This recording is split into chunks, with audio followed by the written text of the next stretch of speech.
नमस्कार दोस्तों, द्रोणादय vision YouTube channel पर आप सभी का स्वागत है। मैं एस के सैनी। आइए हम सभी लोग देखते हैं कि आगामी जो आपका एग्जाम है 7 और 8 फरवरी 2026, जो आपका सीटेट का एग्जाम है 7 और 8 फरवरी 2026 को, जिसमें जो टीचर हैं, परमानेंट टीचर हैं, उनको क्वालिफाई करना कंपलसरी कर दिया है माननीय कोर्ट के आधार पर। इसलिए सभी बच्चे, सभी स्टूडेंट, सभी भाई, सभी बहन जुड़े होंगे। तो पास करने का सबसे सिंपल तरीका आपके पास है। पहले सीडीपी सही होना चाहिए, बाल विकास और शिक्षा। बहुत सारे बच्चों को ये समझ में नहीं आता कि हम चाइल्ड डेवलपमेंट है क्या। चाइल्ड डेवलपमेंट कुछ है नहीं, बच्चों को पढ़ाने का तरीका है। बच्चे और टीचर के बीच में जो बिहेवियर है वो कैसा होना चाहिए। बिहेवियर तभी आप करेंगे या बच्चा तभी करेगा जब आप उसके बारे में समझेंगे। तो समझने का एक माध्यम है बाल विकास। उसी के आधार पर हम लोग ध्यान में रखते हुए 7 और 8 फरवरी 2026 के लिए तैयार हो रहे हैं। और जो मैं आपको क्वेश्चन करा रहा हूं वो काफी अच्छे लेवल का है। मतलब इससे ज्यादा लेवल आपको नहीं पूछेगा। अगर इस तरह से आप क्वेश्चन कर लेंगे तो निश्चित ही सफल हो जाएंगे। पहला क्वेश्चन हम शुरू करते हैं। देखिए, इधर इंग्लिश है या हिंदी है। इंग्लिश में जिसको पढ़ना है यहाँ पढ़े, हिंदी में जिसको पढ़ना है यहाँ पे पढ़े। पर बच्चे को छोड़कर अन्य सभी के द्वारा लिंग भूमिकाएं ग्रहण की जाती। को छोड़कर का मतलब यहाँ पे निशान लगाओ आप। को छोड़कर मतलब क्या होगा? एक्सेप्ट को छोड़कर, यानी एक को छोड़कर के बाकी 3 सही हो गए। इसका मीनिंग होता है आपको नेगेटिव है, यानी नेगेटिव का मतलब गलत का। अगर बच्चे को छोड़ करके मतलब यह है जो क्वेश्चन बोल रहा है वो नेगेटिव बोल रहा है। नेगेटिव बोल रहा है मतलब आपको क्या नेगेटिव का मतलब समझ में आना चाहिए कि हमें गलत छांटना है। इसका मीनिंग यही होगा। देखो, सामाजिकरण होता है, कल्चर होता है, ट्यूशन नहीं होता है। गलत छोड़कर मतलब आपको नहीं वाला बताना है। और नहीं का मतलब आपको ट्यूशन नहीं होना चाहिए, मीडिया होना चाहिए। तो ट्यूशन को छोड़ करके सभी जो है क्या होते हैं, लिंग भूमिका ग्रहण करते हैं।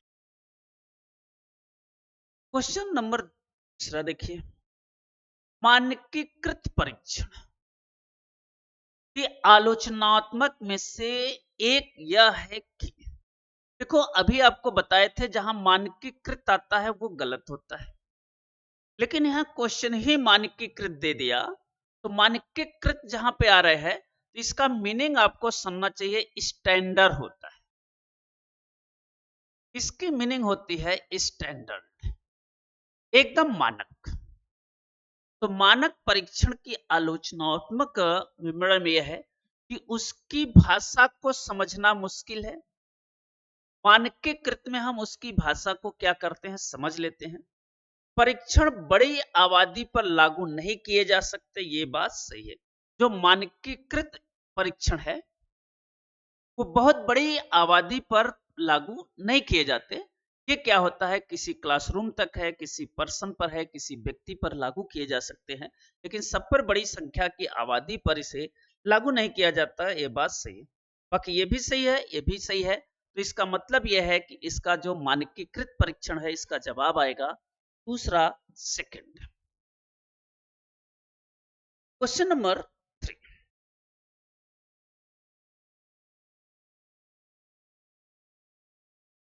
एकाधिक बुद्धिमानी का सिद्धांत कहलाता है। एकाधिक का मतलब होता है एक से अधिक। एक से अधिक को एकाधिक कहते हैं।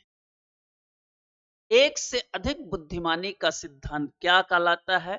बुद्धि कई प्रकार की हो सकती है। देखो, पेपर पेंसिल परीक्षण। पेपर पेंसिल परीक्षण कैसा परीक्षण है? यह परंपरागत परीक्षण है। परंपरागत परीक्षण है। और हम लोग अभी 21वीं सदी में चल रहे हैं और 21वीं सदी में मोदी जी ने क्या किया कि हम सब चीज ऑनलाइन कर दिया, डिजिटल जो है इंडिया कर रहे हैं।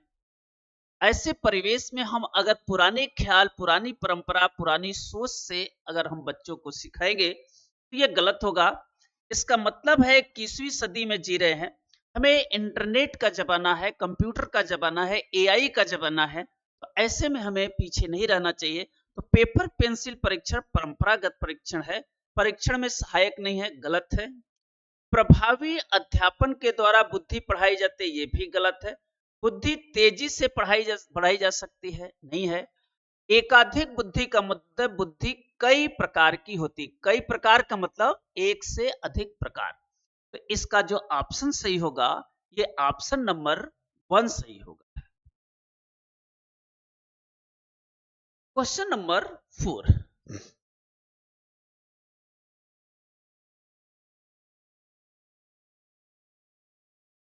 क्वेश्चन नंबर 4, शिक्षक सीखने के लिए मूल्यांकन और सीखने के मूल्यांकन दोनों का उपकरण कर सकता है। सीखने के लिए मूल्यांकन और सीखने, यहां पे है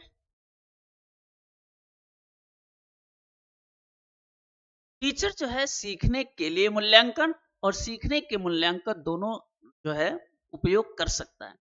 बच्चे की सीखने की जरूरत को जानना, देखो जानना है इसकी जरूरत को, जरूरत को जानने का मतलब क्या है, आपने डायग्नोसिस टेस्ट किया कि बच्चे को इस चीज की जरूरत है, तो ये एक प्रकार की डायग्नोसिस टेस्ट है।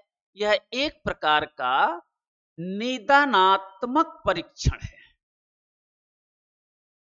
और निदानात्मक परीक्षण तदनुसार माने उसके अनुसार शिक्षण रणनीति बनाना सबसे उपयोग है। बच्चे की नीड्स को जानना और उसके अनुसार शिक्षण करना ये सबसे अच्छी उपयुक्त विधि है।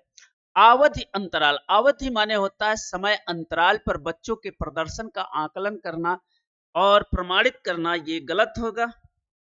बच्चों की प्रगति की निगरानी करना, ये भी गलत होगा। बच्चे की प्रगति और उपलब्धि स्तर को जानना, यह इसके लिए नहीं किया जाता। परफॉर्मेंस के लेवल को नहीं देखते, बच्चे की प्रगति और परफॉर्मेंस को नहीं देखते हम लोग, बल्कि हम जरूरत को देखते हैं और शिक्षण रणनीतियां उसके अनुसार बनाते हैं। जब ये बच्चा कर लेगा और टीचर ये करेगा तो बच्चे की ऑलरेडी प्रगति इसी में छुपा हुआ है, बच्चे की परफॉर्मेंस ऑलरेडी इसी में छिपा हुआ है। तो जो पहला ऑप्शन है वो फोर्थ ऑप्शन को अपने में समेटे हुए है। इस कारण से इसका जो क्वेश्चन सही होगा फर्स्ट ऑप्शन सही होगा। क्वेश्चन नंबर आपके पास है 5।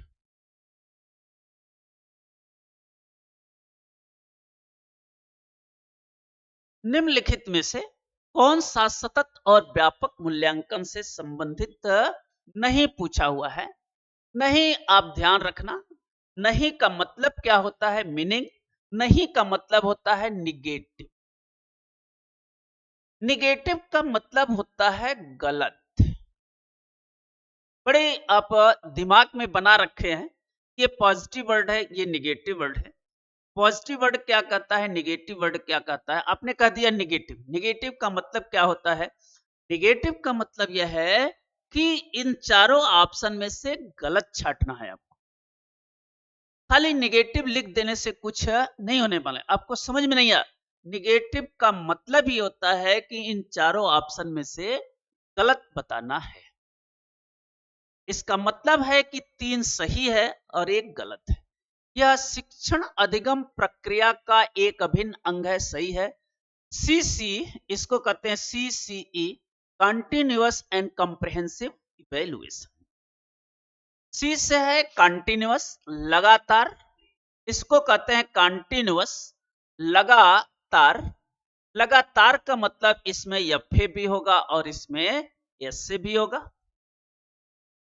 सी का मतलब होता है कंप्रिहेंशन, व्यापक रूप से करना है। व्यापक में होलिस्टिक और स्कॉलिस्ट और को स्कॉलिस्ट है। स्कॉलिस्ट का मतलब होता है क्लास के अंदर, और को स्कॉलिस्ट का मतलब होता है क्लास के बाहर, कक्षा के बाहर। इसी को हम दूसरा सी कहते हैं। क्लास के अंदर जो क्या होगा, यहां पे शैक्षणिक काम होगा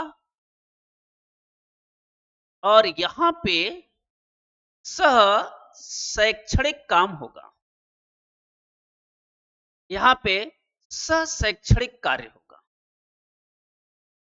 तो सीसी ये कहता है कि हम बच्चों को इस तरह से काम करेंगे। तो इनमें से कौन सा गलत पूछ रहा है चारों ऑप्शन में से? देखो, यह शिक्षण अधिगम प्रक्रिया का अभिन्न अंग है, सही है। यह विभिन्न शिक्षा क्षेत्रों में बच्चों की उपलब्धि पर केंद्रित है, ये नहीं होगा। आगे देखिए यहाँ पे, यह बच्चों को धीमे, खराब और बुद्धिमान के रूप में चिन्हित करने का उपयोगी है। इसे भारत के शिक्षा के अधिकार अधिगम द्वारा अनिवार्य किया गया है। आरटी द्वारा सीसी को कंपल्सरी किया। अब यहाँ पे आप देखेंगे अनिवार्य, अनिवार्य आप दिमाग में बनाए हैं निगेटिव वर्ड, तो वो गलत होगा। देखो बच्चों, क्वेश्चन को पहले समझिए और समझने के बाद तब उन ऑप्शन देखिए। पता चला आधा अधूरा क्वेश्चन पढ़ते हैं, आधा अधूरा ऑप्शन पढ़ते हैं और आपका लास्ट में जो परफॉर्मेंस होता है वो निगेटिव आ जाता है। निगेटिव का मतलब, पॉजिटिव का मतलब क्या होता है, ये ध्यान रखना है कि इसका मीनिंग ये होता है, इसका मीनिंग ये होता है। और आपको पढ़ने का अर्थ ही है कि अर्थ के साथ पढ़ना, इसका मीनिंग आपके जेहन में होना चाहिए। तो ये भी सही है, भारत के आरटी के तहत है। अब इसमें देखो, सतत का व्यापक मूल्यांकन क्या नहीं करता। देखो, अगर ये बच्चों की उपलब्धि पर केंद्रित है, हो सकता है, लेकिन ये तीसरा ऑप्शन नहीं होगा कि यह बच्चों के धीमे, खराब और बुद्धिमान के रूप में चिन्हित करने का उपयोगी है, ये नहीं है। बाकी सारे सही है। बच्चों के प्रतिभाशाली के कारण हो सकता है। अब देखो यहां पे करना है, इसके कारण हो सकता है। इसके के कारण का मतलब होता है कि आपको पॉजिटिव देखना है। पॉजिटिव का मतलब होता है सही बताना है। के कारण का मतलब होता है यहां पे जो ऑप्शन रखा जाएगा वो पॉजिटिव के कारण रखा जाएगा, और पॉजिटिव जो होगा वो सही होता है। तो प्रतिभाशाली के कारण होता है। अब यहां पर देखना है, एक संसाधन समृद्ध वातावरण सही हो सकता है। सफल माता पिता, माता पिता के कारण प्रतिभाशाली बालक होगा नहीं। आनुवंशिकता का नियम समझे ही है कि डॉक्टर का बच्चा डॉक्टर नहीं हो सकता, आनुवंशिकता के कारण। अनुशासित दिनचर्या, जो उसका दिनचर्या है कैसा हो, अनुशासित हो। जहां पर ये वर्ड काट रहे हैं, ये अपने दिमाग में निगेटिव वर्ड रखना, जहां पर हमने ये सही का निशान रखना है, ये पॉजिटिव से रिलेटेड है और ये जो है निगेटिव से रिलेटेड है। जहां पर हमने ऐसा चिन्ह लगाया, इसका मतलब है ये चिन्ह जो है निगेटिव के लिए शो कर रहा है, और जहां पर ऐसा चिन्ह लगाया है इसका मतलब है कि वो सही है, वो पॉजिटिव के रूप में देखा जाएगा। आनुवंशिकता और वातावरण के बीच की एक अंतःक्रिया है, हो सकता है प्रतिभाशाली बालक में जो आनुवंशिकता वातावरण के बीच अंतःक्रिया, ये विकास बताता है, यह सही है। लेकिन यह बच्चे का डेवलपमेंट है, इसे हम कहते हैं विकास। विकास जो होता है आनुवंशिकता और वातावरण का गुणनफल होता है, इंटरेक्शन होता है, अंतःक्रिया होती है। ये तो विकास की बात करना। प्रतिभाशाली बालक क्या क्या होता है, संसाधन समृद्ध वातावरण होना चाहिए। वातावरण कैसा होना चाहिए, संसाधन से समृद्ध होना चाहिए। ठीक, इसका ऑप्शन जो है ए सुटेबल होगा। इसका ऑप्शन जो आएगा ए सबसे सुटेबल होगा। क्वेश्चन नंबर 6,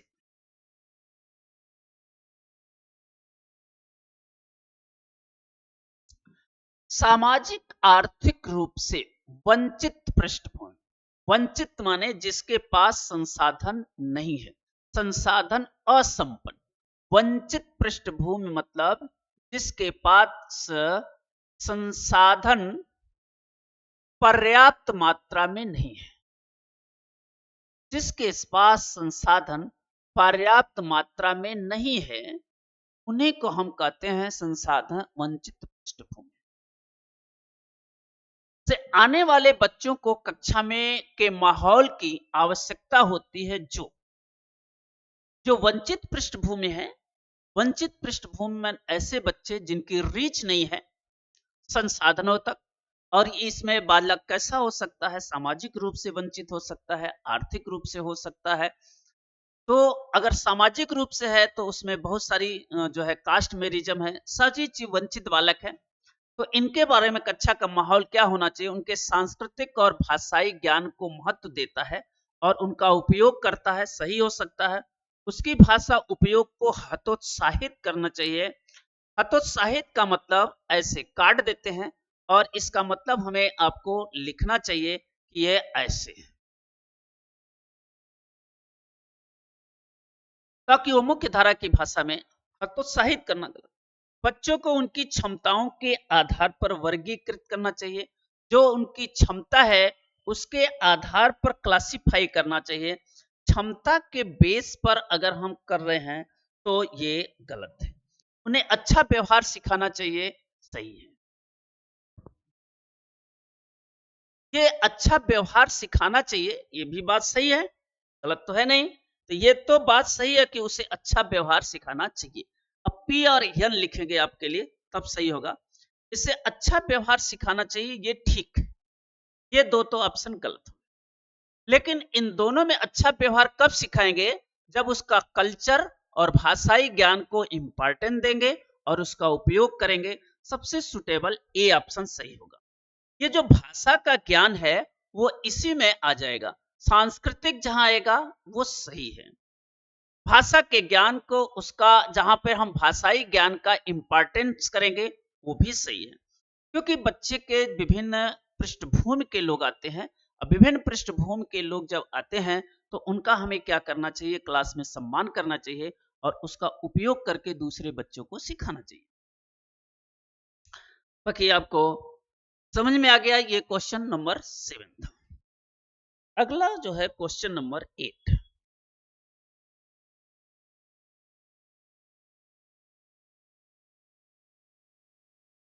कक्षा में क्रिएटिव चाइल्ड और प्रतिभाशाली बालक। देखो, ये दोनों वर्ड याद रखो। ये दोनों वर्ड याद रखिएगा। और याद रखने का ये मतलब है कि इस पर एक अलग से वीडियो बनाया गया है जिससे 4 से 5 क्वेश्चन आएगा। आप सर्च करके देखना। सृजनात्मक बालक, क्रिएटिव बालक किसे कहते हैं और चाइल्ड प्रतिभाशाली बालक कहते हैं। इससे आपको 4 से 5 क्वेश्चन। देखो, पी का मतलब हम कहेंगे प्रेजेंट। प्रेजेंट का मतलब सही। ऐसे के लिए पी जहां लिख रहे हैं वो सही है, और जहां पर यन लिखेंगे उसका सिंबल होगा। इससे अतिरिक्त समय देना चाहिए। बच्चों के लिए आवश्यक हस्तक्षेप निर्भर करता है। कक्षा में अगर क्रिएटिव और जो है गिफ्टेड चाइल्ड है तो उसकी के लिए आवश्यक हस्तक्षेप निर्भर करता है के अतिरिक्त समय दिए जाने पर हो सकता है, उसके प्रति स्नेही होने पर, उसके प्रति स्नेही होने के नाते प्रेम। ये प्रेम जो है आपको गलत बताएगा। उन्हें अन्य बच्चों को पढ़ाने की जिम्मेदारी देना चाहिए। अन्य बच्चों की पढ़ाने की जिम्मेदारी, ये भी बात गलत है। शिक्षक द्वारा अनुकूलित और प्रेरक निर्देश तरीकों का उपयोग करना चाहिए। जो ये आदेश देंगे, निर्देश देंगे, वो भी गलत हो जाएगा। तो हमें क्या करना चाहिए? ऐसे बालक को अतिरिक्त समय देना चाहिए, एक्स्ट्रा टाइम देना चाहिए, क्योंकि वो प्रतिभाशाली बालक है। अगर उनके अकॉर्डिंग आप नहीं टाइम देंगे, क्वेश्चन सीटेट में पूछा इसलिए कर रहे हैं कि ऐसे वीडियो को देख लेना दोनों पर है। अगर उनको एक्स्ट्रा टाइम नहीं देंगे तो क्लास में क्या करेंगे? गिल्टी महसूस करते हैं। क्यों? क्योंकि 60 बच्चों के बैच में एक बच्चा आपका क्रिएटिव चाइल्ड है। उसको क्या करना चाहिए? अधिक से अधिक टाइम देना चाहिए, अधिक से अधिक क्वेश्चन देना चाहिए। क्वेश्चन का जो लेवल हो क्लास से एबव होना चाहिए। जहां क्लास से एबव दिया तो एक बच्चा समझेगा, बाकी 59 बच्चे आपका विरोध करेंगे। इसलिए ऐसे बालक के साथ जो है हमें क्या बर्ताव करना चाहिए, कैसे टीच करना चाहिए, ये आप एक वीडियो है उस पर सर्च करके देख सकते हैं। क्वेश्चन नंबर 9,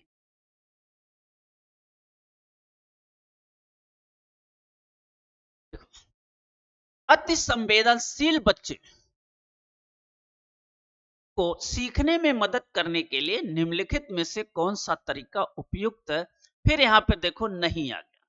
नहीं का मतलब अभी आपको बताए थे कि ये गलत पूछ रहा है। गलत का नहीं जहां आया है इसको 4 बार अंडरलाइन करिए और इसका मीनिंग समझिए कि इसमें से इसका मीनिंग यह होगा कि 3 तो सही है और एक इसमें गलत है। और जो ये गलत है इसी को पहचान करके ओएमआर सीट में ऐसे रंगना है। इसका मीनिंग यही हुआ। तो देखिए पहला है अधिगम के वैकल्पिक तरीकों की पेशकश करना, उनके दैनिक कार्यक्रम में शारीरिक गतिविधि का समावेशन, बेचैन बेचैन होने पर अक्सर उन्हें फटकार लगाना। ठीक है। एक कार्य को छोड़ने पर प्रबंधकीय खंडों में तोड़ना। देखो अति संवेदनशील बालक है, ठीक है, और क्या उसके लिए नहीं कर सकते ये देखना है। तो अधिगम के वैकल्पिक तरीके की पेशकश करना ये सही होगा। उन्हें दैनिक कार्यक्रम में शारीरिक गतिविधि में समावेश करना हो सकता है, सही भी है। बेचैन होने पर अक्सर उन्हें अति संवेदनशील, संवेदनशील तो ठीक है, अति संवेदनशील है तो उसमें क्या होगा, बच्चा बेचैन होगा। तो बेचैन होगा तो उसे क्या करेंगे, फटकार लगाएंगे। यह कार्य को छोटे प्रबंधकीय खंडों में, एक कार्य को छोटे प्रबंधकीय खंडों में तोड़ देना सही है, लेकिन उसे बच्चे को फटकार लगाएंगे ये बात कुछ समझ में नहीं। इसका ऑप्शन होगा तीसरा। बच्चे को हम कभी भी, अगर आप टीचर हैं तो आप बच्चे को जब क्लास में जाते हैं तो कैसा व्यवहार करना चाहिए, इसीलिए आपको सीटेट कंपलसरी किया हुआ है कि हम बच्चों को समझ करके उसके अकॉर्डिंग बिहेवियर करें, व्यवहार करें। बच्चा बेचैन है तो क्या करेंगे, उसे डांट देंगे। और डांटना फटकारना क्या होता है, गलत होता है। तो गलत होगा तो ये ऑप्शन जो है आपको नहीं पूछा हुआ है, तो इसमें ऑप्शन गोले में तीसरा रंगना था, नहीं वाले। क्वेश्चन नंबर 10वां देखें। अलग अलग सोच वाले पैटर्न उन बच्चों की पहचान करते हैं जो डिसलेक्सिक है, डिसलेक्सिया है, क्रिएटिव है और अप्रत्यास्थायी है और विकलांग। प्रत्यास्थायी को यहां पर लिखा है, रिसाइलेंट है और विकलांग है। देखिए अलग अलग सोच वाले पैटर्न, सोच कैसा है, अलग अलग है, उन बच्चों की पहचान करता है। अलग अलग सोच की पहचान करने के लिए डिसलेक्सिया पहचान करेगा। डिसलेक्सिया तो बच्चों को पढ़ने में दिक्कत होती है, ठीक है ना। सृजनात्मक बालक, क्रिएटिव बालक जो है इनकी सोच और पैटर्न समझने में पहचान करते हैं। क्रिएटिव चाइल्ड ये जो है आपको सही बताएगा, तो इसका ऑप्शन आएगा सेकंड।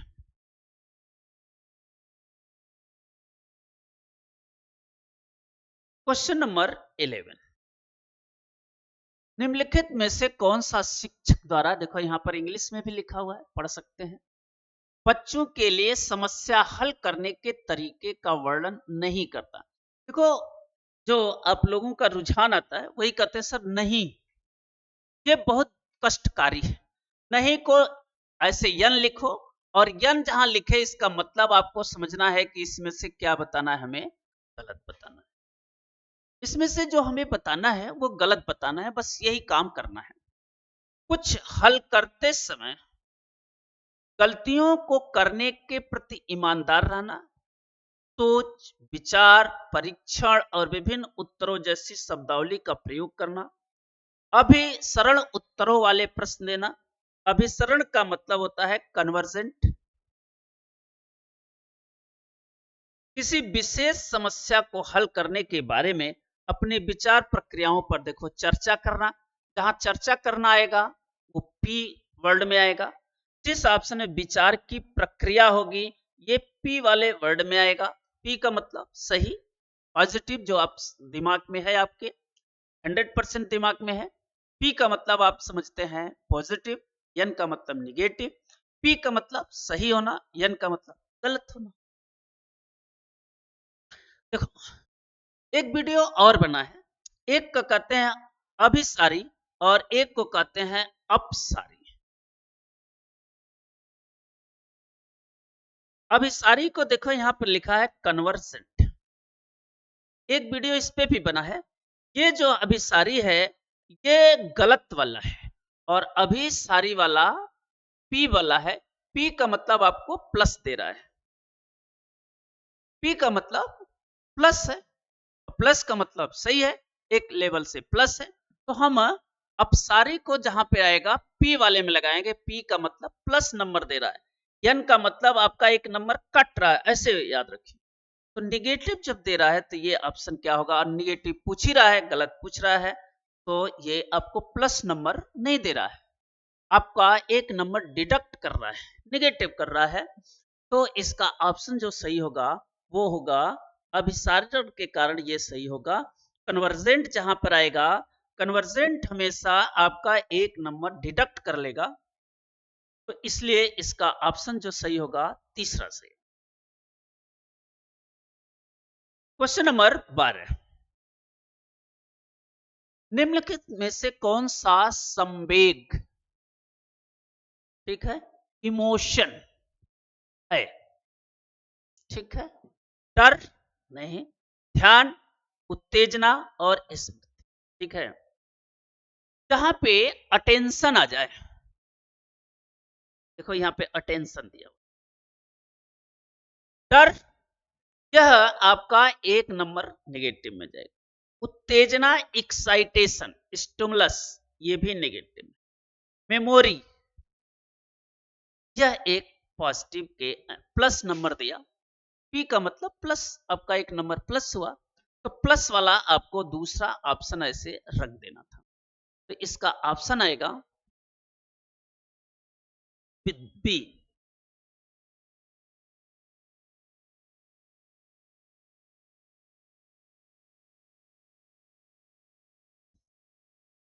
कह रहा है एक 3 साल का बच्चा बताता है कि दूध और बूथ पर एक मशीन द्वारा दूध का उत्पादन होता है। निम्नलिखित में से कौन सा बच्चे की समझ का सबसे अच्छा स्पष्टीकरण बता रहे हैं? देखो जहां पे सबसे अच्छा है ये आपका प्लस पॉइंट है। सबसे अच्छा जो है आपका एक प्लस पॉइंट है, तो ये सबसे अच्छा प्लस पॉइंट है। लेकिन यहाँ पे दूध, मिल्क है और बूथ, ठीक है, मिल्क है, यहाँ पे देखो मिल्क है और बूथ, इन दोनों एक मशीन द्वारा दूध का प्रोडक्शन होता है। निम्नलिखित में से कौन से समझ बच्चे सबसे स्पष्टीकरण प्रदान करता है? बच्चे का जवाब बूथ से दूध खरीदने के अपने अनुभव पर आधारित है। बच्चे ने गायों को कभी देखा नहीं है, बच्चा ने गाय को कभी देखा नहीं है, ये बात आपको नकारात्मक क्वेश्चन की ओर ले जाता है। बच्चे को प्रेरक वातावरण प्रदान नहीं किया है, ये भी आपको पहले ही आपका डिडक्टिव पोर्शन है। बच्चों की दुनिया की बहुत सीमित, जहां पे सीमित आ रहा है ये डिडक्टिव क्वेश्चन है। अनावरण ज्ञान है, ये भी गलत है। बच्चे का जवाब बूथ से दूध खरीदने के अपने अनुभव पर आधारित है। सबसे अच्छा जहां बच्चे का एक्सपीरियंस है, अनुभव है, यह आपको एक प्लस पॉइंट दे रहा है। जहां पे ये प्लस और ये प्लस मिलेंगे वो आपको सही आंसर बताएगा। डबल प्लस मिलेगा।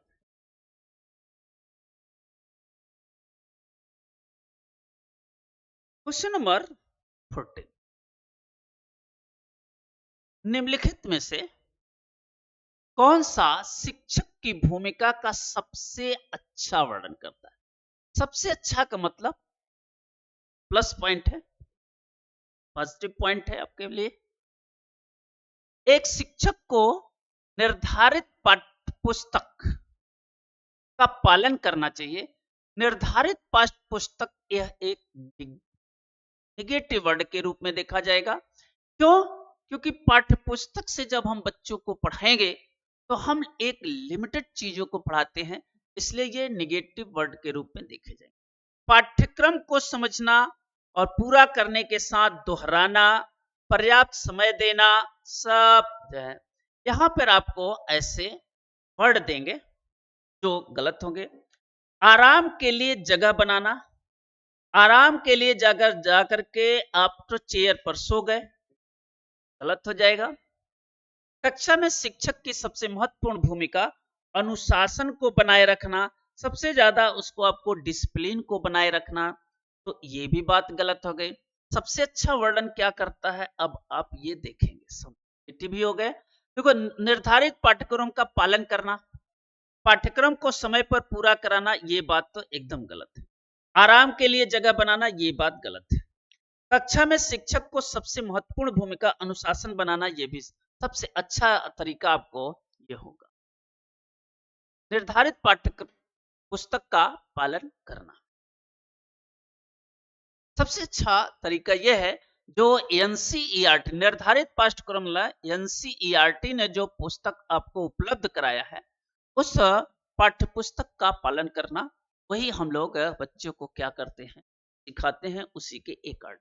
इसका ऑप्शन जो है एक सही हो।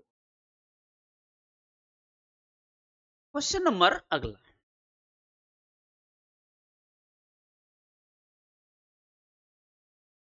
निम्नलिखित में से कौन सी कक्षा समृद्ध शिक्षा को प्रोत्साहित करना है? प्रोत्साहित करना आप पहले से ही रटे हुए हैं कि हमें एक प्लस पॉइंट देता है। प्लस पॉइंट का मतलब प्रोत्साहित करता है। एक कक्षा जिसमें खुली गतिविधि कोने हो और विभिन्न प्रकार के बाल साहित्य खुली ताक यानी सेल्फ में रखी हो, जो दिन के किसी भी समय प्राप्त किया जा सकता हो।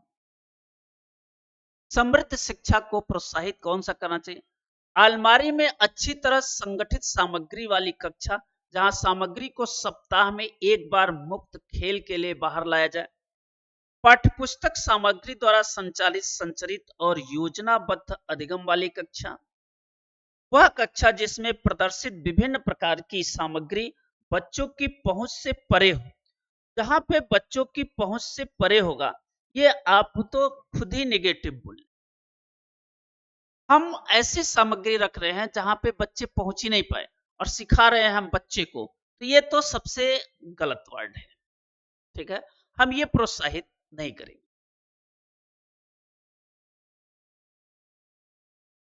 अब यहाँ पे 3 ऑप्शन आपके पास है। देखो, वह कक्षा जिसमें खुली गतिविधि हो सकता है, बाल साहित्य हो, ये भी हो सकता है, समय प्राप्त। एक अलमारी अच्छी तरह संगठित सामग्री कक्षा में सामग्री केवल सप्ताह में एक बार खोली जाए, केवल सप्ताह में एक बार पढ़ेगा, तो ऐसा ऑप्शन आपको गलत दिखाई पड़ेगा, और गलत का मतलब आपको नेगेटिव दिखाई पड़ेगा। पाठ्यपुस्तक को सामग्री द्वारा संचालित योजनाबद्ध अधिगम वाली कक्षा हो। पाठ्यपुस्तक सामग्री पर संचालित संचालित, ठीक है ना। पाठ्यपुस्तक पर आधारित कक्षा हो, ये भी बात गलत है। सबसे सुटेबल वाक्य यहाँ पे ये है, बच्चों की खुली गतिविधि हो, एक्टिविटी हो। ये भी आपको एनसीएफ 2023 जो है रिकमेंडेशन करता है कि बच्चे को हम एक्टिविटी के आधार पर, प्रयोग के आधार पर ही सिखाएंगे।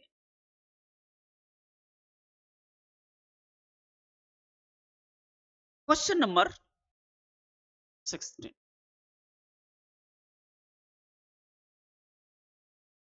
निम्नलिखित में से कौन सा कक्षा में पाठ्य पुस्तकों की भूमिका का सबसे अच्छा वर्णन करता है? सबसे अच्छा का मतलब भी आपको बताए पी, और पी का मतलब प्लस पॉइंट, और प्लस पॉइंट का मतलब आपको सही होना चाहिए। अरे सही होगा तभी प्लस पॉइंट मिलेगा। कहते हैं ना इसमें निगेटिव मार्क्स कितना है, पॉजिटिव मार्क्स कितना है, तो पॉजिटिव का मतलब यही हो गया, ये सबसे अच्छा वर्णन करना है, ये पॉजिटिव है, आया आपके लिए प्लस पॉइंट है। वे एक राज्य या राष्ट्र के अधिगम में एक रूपता बनाए रखने, वे एक राज्य या एक राष्ट्र में अधिगम बनाए रखने, वे अध्ययन के पाठ्यक्रम के बारे में शिक्षकों और माता पिता को मार्गदर्शन प्रदान करने में, पाठ्यपुस्तक की भूमिका बताना है, सबसे अच्छा वर्णन है। वे संसाधन रहित संदर्भ में सबसे आवश्यक अधिगम संसाधन बनाने में, वे कक्षा में उपलब्ध संसाधन और संदर्भ सामग्री में से एक है। जो पाठ्यपुस्तक है वो राज्य से कोई नहीं रखता, ये भी आपको एक निगेटिव देगा, और राष्ट्र के अधिगम में एक निगेटिव देगा। एक पाठ्यक्रम के बारे में शिक्षकों के माता पिता को मार्गदर्शन देखा, ये भी आपको निगेटिव देगा। शिक्षक जो है किसको मार्गदर्शन दे रहा है? माता पिता शिक्षक को।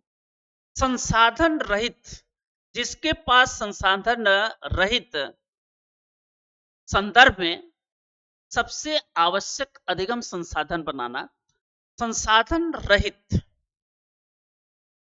संदर्भ में, देखो संदर्भ जहां आएगा ये भी एक आपको प्लस पॉइंट देगा, अधिगम संसाधन जिस ऑप्शन में रहेगा वो भी एक प्लस पॉइंट देगा, और इस तरह से ऑप्शन आपको तीसरा सबसे सुटेबल सही देगा। इसका जो सबसे अच्छा क्वेश्चन होगा वो आपका तीसरा सही होगा। एनसीएफ 2005 ने अपनी समझ से प्राप्त की व्यवहारवाद, रचनावाद, संज्ञानात्मक सिद्धांत, मानवतावाद। ह्यूमैनिटीज मानवतावाद जो दिया हुआ है, ये दिया है अब्राहम मास्लो की देन। संज्ञानात्मक का सिद्धांत जो दिया है पियाजे, वाइगोस्की और कोहलबर्ग ने दिया है। रचनावाद कंस्ट्रक्टिज्म एक वाद है, एक विचारधारा है। यह दोनों क्या है? एक विचार धारा है। जो रचनावाद जो है कंस्ट्रक्टिज्म संज्ञावाद के सिद्धांत से प्रेरित है। व्यवहारवाद का समर्थक जो है आपको थांडाइक करते हैं।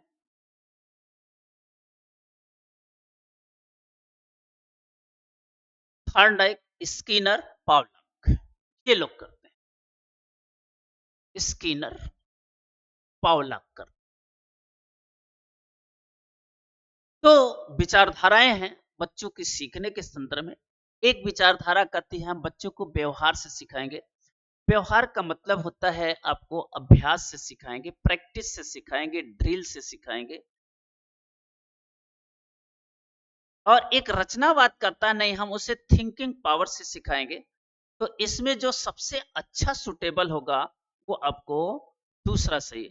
सिखाने के दोनों तरीके सही है। हम उसे बिहेवियर में लेंगे, व्यवहार में लेंगे, व्यवहार के द्वारा बच्चों को सिखाएंगे, और यह रचना मतलब थिंकिंग पावर से सिखाएंगे। तो सबसे अच्छा सुटेबल आपको ऑप्शन मिलेगा सेकेंड ऑप्शन, दूसरा ऑप्शन सबसे अच्छा मिलेगा।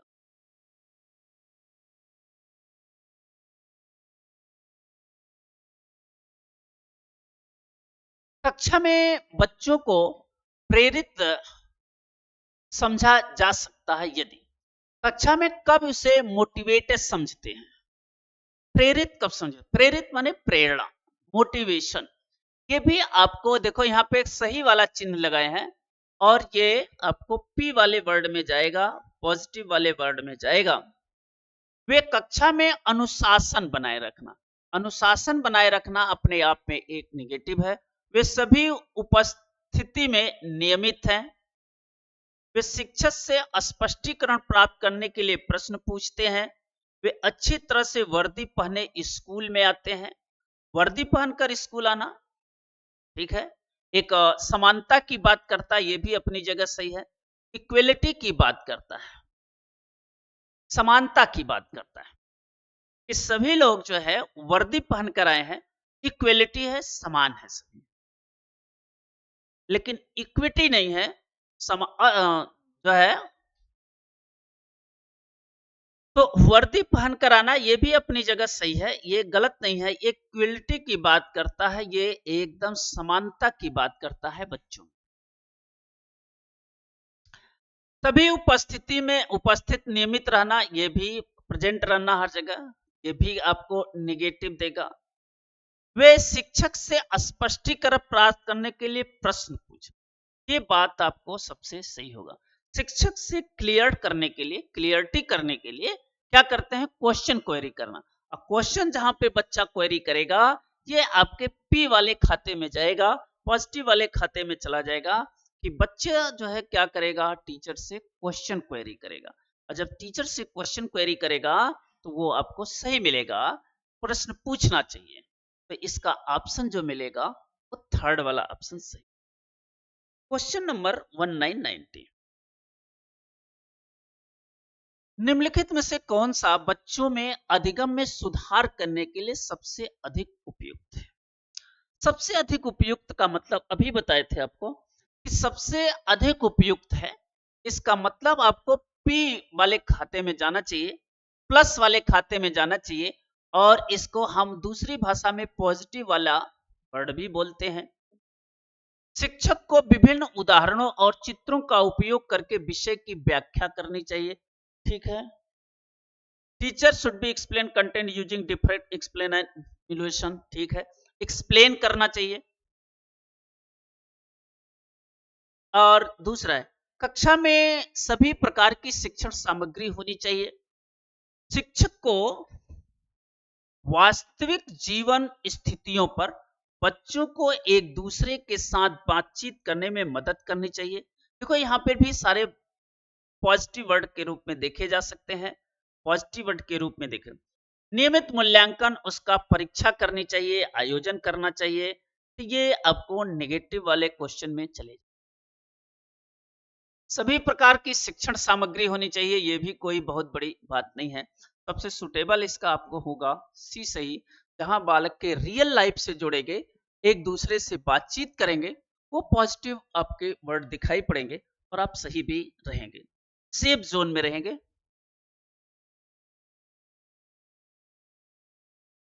क्वेश्चन नंबर 20, अनुशासन जो अधिगम वातावरण में एक महत्वपूर्ण भूमिका निभाता है, किस तरह की मदद करता है? अब देखो यहाँ पे हम लोग इसको निगेटिव वर्ड के रूप में लिए थे, रटे हैं आप, नो डाउट आप रटे हुए हैं कि पॉजिटिव वर्ड में कौन है, नेगेटिव में कौन है। अनुशासन बोला जाता, कहते हैं निगेटिव में, हाँ भाई ठीक है। लेकिन यहाँ क्वेश्चन ही पूछ रहा है कि अनुशासन हमारे अधिगम वातावरण में एक महत्वपूर्ण भूमिका निभाते हैं, किस तरह मदद करते हैं? अनुशासन भी होना चाहिए, डिसिप्लिन भी होना चाहिए। अगर डिसिप्लिन नहीं होगा तो अराजकता क्लास में फैल जाएगी। टीचर गया और बच्चे आपस में बात कर रहे हैं, तो इसे 100% हम निगेटिव नहीं मानते, सेमी निगेटिव है। इसका मतलब यह है कि अनुशासन भी होना चाहिए क्लास में। अगर आप क्लास के अंदर एंटर किए और बच्चे शांत नहीं हो रहे हैं, आपस में बातें कर रहे हैं, तो उससे भी आपकी शिक्षा प्रक्रिया बाधित होगी। इसलिए यह सेमी निगेटिव वर्ड है। चुप्पी साधे रहने के लिए, यह भी गलत है। चुप्पी साधना ये गलत होगा। शिक्षकों को निर्देश देना, ये भी बच्चों को उनके पाठ रटवा लेना,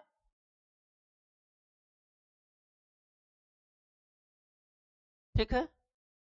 पाठ रटवा करके याद करना, बहुत पहले से रटते हुए कि ये निगेटिव वर्ड है। एक ही बच्चों को अपनी शिक्षा को विनियमित और मॉनिटरिंग करना, मॉनिटरिंग माने जांच करना, ये आपको अनुशासन एक सिखाता है कि हमें वातावरण कैसा होना चाहिए क्लास का, डिसिप्लिन वे में होना, ठीक है। Question number 20।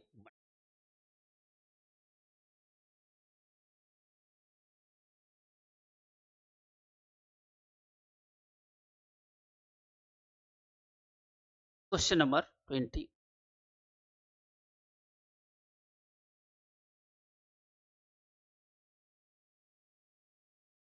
Question number 20। Question number 21। आनुवंशिकता और पर्यावरण की भूमिका के बारे में निम्नलिखित में से कौन सा कथन सत्य है? देखो अब यहाँ पे एकदम स्पष्ट करा है कौन सा सत्य है कौन सा ट्रू है। पहला करा है सीखने और प्रदर्शन करने की एक बच्चे की क्षमता जीनों द्वारा पूरी तरह से निर्धारित होती है। यानी बच्चे का जो सीखना है वो जीन्स के द्वारा निर्धारित होता है। जीन किसे कहते हैं? माता पिता से बच्चे को मिला पदार्थ। बच्चे को जो माता पिता से जेनेटिक मटेरियल मिलता है उसी को जीन कहते हैं। तो ये बात तो एक तरफा है, आनुवंशिकता है, ये भी गलत नहीं है, सही है। अच्छी देखभाल और पौष्टिक आहार की बात ये आपके नेगेटिव वाले खाते में जन्म चले जाएंगे। पर्यावरण केवल केवल तो बहुत पहले से ही रटे हुए हैं। विकास के कुछ पहलू आनुवंशिकता और कुछ पर्यावरण को प्रभावित करते हैं, ये सबसे सुटेबल है। विकास का कुछ पहलू जो है आपको आनुवंशिकता पर डिपेंड है और कुछ जो है किस पे है? पर्यावरण पर डिपेंड है।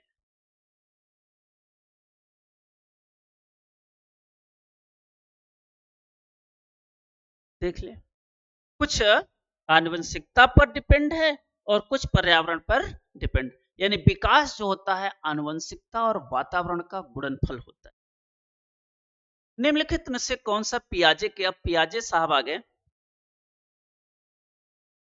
निम्नलिखित में से कौन सा कथन पियाजे के सिद्धांत के अनुसार कही नहीं जा सकता? तो नहीं वाला बहुत परेशान करता है।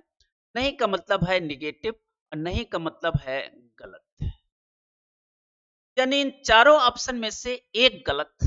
गलत केवल एक ही होगा और इसका मतलब होता है कि तीन जो है करेक्ट भी होगा। तो तीन करेक्ट आपको नहीं चुनना है बल्कि एक गलत को चुनना है, क्योंकि ऑप्शन में एक ही लगाना है आंसर। कौन सा नहीं कर सकते? बच्चे अपनी दुनिया के बारे में ज्ञान का निर्माण का उपयोग करते हैं। निरंतर अभ्यास से अधिगम होता है। अपने बच्चे पर्यावरण की प्रक्रिया करते हैं। विकास गुणात्मक चरणों में होता है। सबसे सुटेबल यहाँ पे देख रहे हैं, अभ्यास करना आपको क्या है? एक निगेटिव सेंटेंस देता है, एक निगेटिव मैसेज देता है। अभ्यास एक निगेटिव मैसेज देता है, नहीं वाला आंसर है। और नहीं वाला ये दोनों मिल गए, भाई भाई हैं, इसलिए ये दोनों आपस में। तो क्वेश्चन नंबर इसका दूसरा सही हुआ, 23।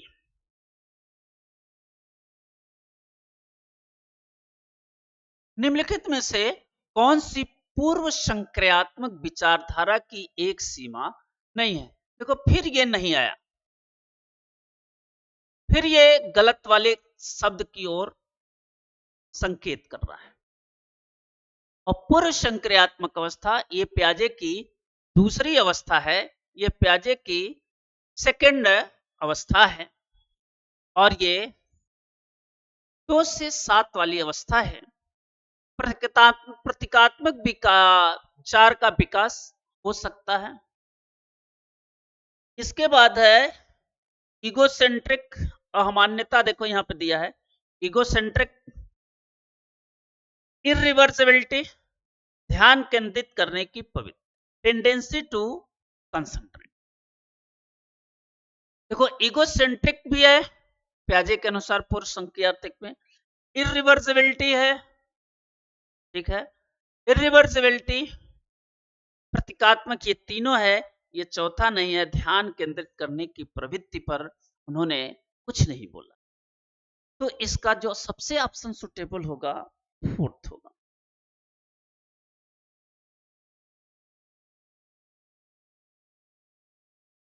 क्वेश्चन नंबर फिर हम लोग देखे हैं 24।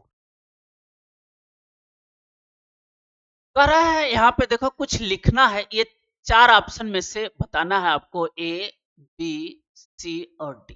ये जो 3 ऑप्शन 4 ऑप्शन दिए हैं उसमें से एक टिक करना है। के अलावा, के अलावा का मतलब होता है निगेटिव और निगेटिव का मतलब होता है गलत। के अलावा का मतलब होता है निगेटिव, निगेटिव का मतलब होता है गलत। निम्नलिखित कारणों से खेल युवा बच्चों के विकास में एक महत्वपूर्ण भूमिका निभाता है। के अलावा जहां आ गया उसका मतलब है निगेटिव, निगेटिव का मतलब है एक गलत। यह उनकी इंद्रियों को उत्तेजित करता है, वह समय बिताने का एक सुखद तरीका है। निम्नलिखित कारणों में से युवा बच्चों के विकास में एक नए कौशल हासिल करते हैं और सीखने में उन्हें कब उपयोग किया जाए, वे अपने शरीर पर निपुणता प्राप्त करते हैं। ठीक है, के अलावा गलत है। उनकी इंद्रियों को उत्तेजित करना, वो समय बिताने का एक सुखद तरीका है। जहां पे समय बिताने की बात करेंगे तो ये आपको एक नेगेटिव वर्ड में ले जाएगा और यही आपका सही होगा। समय बिताना है, समय को काटना है, ये एक नेगेटिव वर्ड है। हम लोग सीखने जाते हैं, टीचर जाता है बच्चों को सिखाने के लिए, बच्चे जाते हैं सीखने के लिए, टाइम पास करने के लिए नहीं जाते, इसे टाइम पास करते हैं। टाइम पास जहां आएगा वो आपको एक नेगेटिव सेंटेंस में जाएगा। तो इसका ऑप्शन जो आएगा के अलावा में दूसरा आएगा। क्वेश्चन नंबर 25,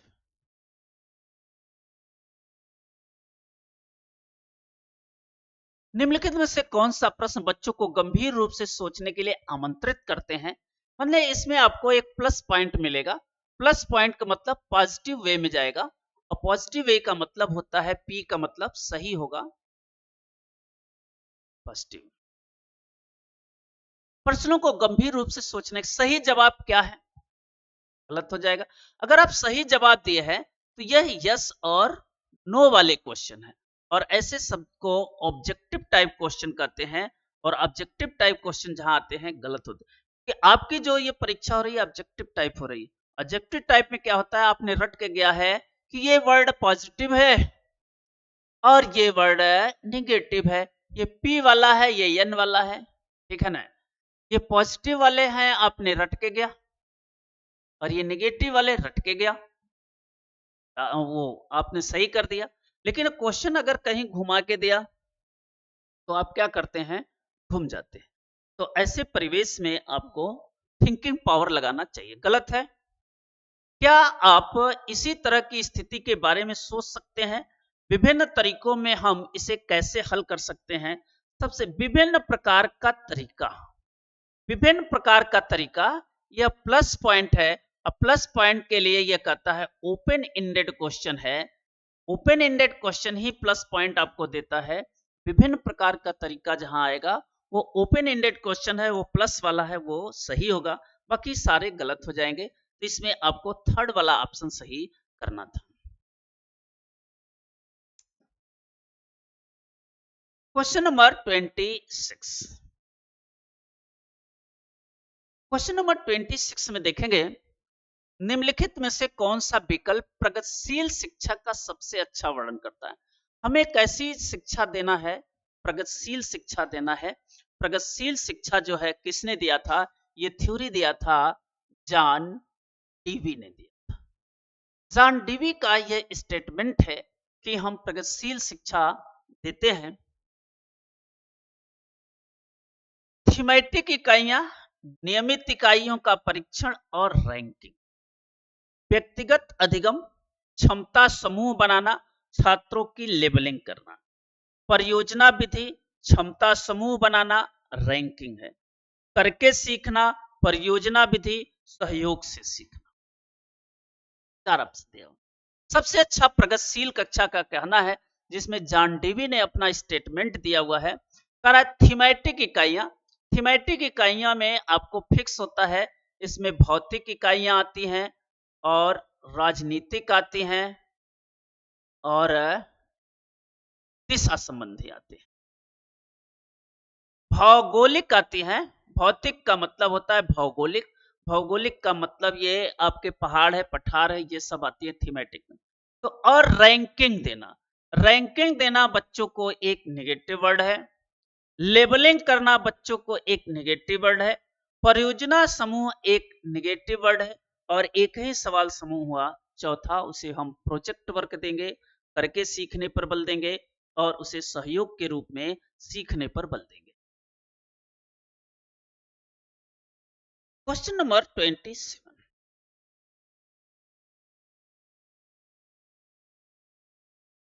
प्रगतिशील शिक्षा। फिर आएगा प्रगतिशील शिक्षा के बारे में। निम्नलिखित में से कौन सा कथन बताता है शिक्षा स्वयं ही जीवन है? यह किस कथन है? शिक्षा क्या है? स्वयं ही जीवन। शिक्षा के बिना जीवन अधूरा है। स्कूलों की आवश्यकता नहीं है, बच्चे अपने जीवन के अनुभव से सीखते। ये दूसरा स्टेटमेंट तो सही है, लेकिन पहला यह है स्कूलों की आवश्यकता नहीं है, ये गलत है। स्कूलों की शिक्षा सामाजिक और प्राकृतिक दुनिया में प्रतिबिंबित करें, हो सकता है। जीवन सच्चा सच्चा शिक्षक है। स्कूल शिक्षा को यथासंभव लंबे समय तक जारी रखना चाहिए। यथासंभव माने जहां तक हो सके बच्चे को स्कूल की जो शिक्षा हो सामाजिक और प्राकृतिक दुनिया से हो। ये आपको प्राकृतिक दुनिया का खोज की करना ये सही है।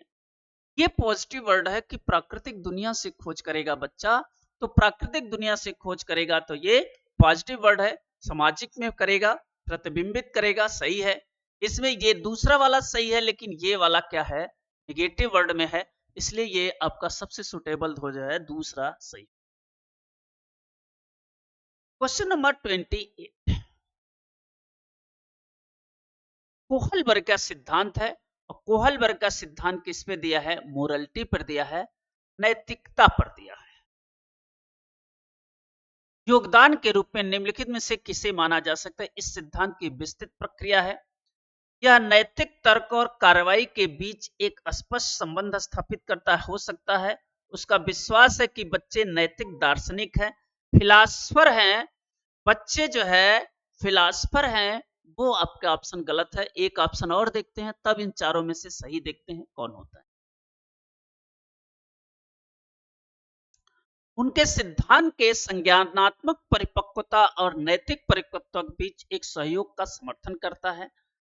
ठीक, ये भी सही हो सकता है। एक नैतिक तर्क और कार्रवाई के बीच एक स्पष्ट, देखो यहाँ पे आधा सही है आधा गलत है। नैतिक तर्क तो सही है, कार्रवाई के बीच जो कार्रवाई जो करते हैं उसके बीच संबंध स्थापित करता है। कोहलबर्ग ऐसा नहीं करता। ये भी कॉग्निटिव डेवलपमेंट के ही समर्थक हैं और इनके बीच जो है सहयोग की स्थापना फोर्थ से। जेडपीडी की बात करता है। जेडपीडी क्या है? निकटवर्ती विकास क्षेत्र संदर्भित है उस विकासात्मक चरण को जब बच्चा सीखने में पूरी जिम्मेदारी ले लेता है। जेडपीडी में क्या है? बच्चा जो है अपनी समस्या का समाधान, बच्चे के पास क्या है? समस्या है और इसका समाधान एक तो स्वयं करता है और एक जो है दूसरों की सहायता से करता, दूसरों की सहायता से करता है। एक तो स्वयं करता है और एक दूसरों की सहायता से करता है। तो निकटवर्ती विकास टोन ऑफ प्रॉक्सिमल जेडपीडी यहां पे दिया हुआ है।